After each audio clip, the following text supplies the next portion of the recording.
আসলে সত্যি কথা বলতে আমরা তো আসলে কর্মঠ মানুষ, কাজ করতে হয়, কিন্তু ঘোরাঘুরির সময় আমরা তেমনটা পাই না।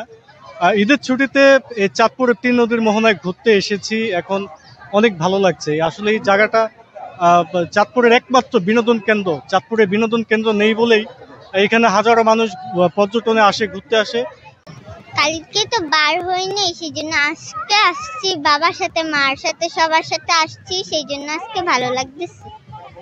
ঈদের সময় আসলে আমাদের ঘোরাঘুরি করার আমরা সময় পাই, আসলে অন্য সময় তো পড়ালেখার জন্য আমরা ব্যস্ত থাকি। তাই ঈদের সময় আর এই তিন নদীর মোহনায় পরিবারের সাথে এসে এই মনোরম পরিবেশে আসলে খুবই ভাল লাগছে।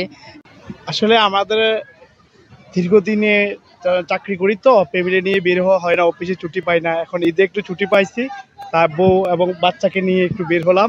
তাহলে চাঁদপুর জেলাটা হলো আপনার সবচেয়ে মানে ছোট বড় যাই বলেন সবাই দূর দূরান্ত থেকে, যেমন নোয়াখালী থেকে, কুমিল্লা থেকে আমাদের এই চাঁদপুর মোহনায় ঘুরতে আসে। এবং ঈদ উপলক্ষে দেখেন অনেক হাজার হাজার মানুষ এখানে একটু ঈদ আনন্দের জন্য, একটু বিনোদনের জন্য আমাদের এখানে আসা। আমরা আমার বান্ধবীদেরকে নিয়ে ঈদ উপভোগ করতে বাস স্টেশনে এসেছি। বাস স্টেশন একটা সুন্দর জায়গা ঠিকই, কিন্তু ঈদের দিনটা একটু স্পেশাল।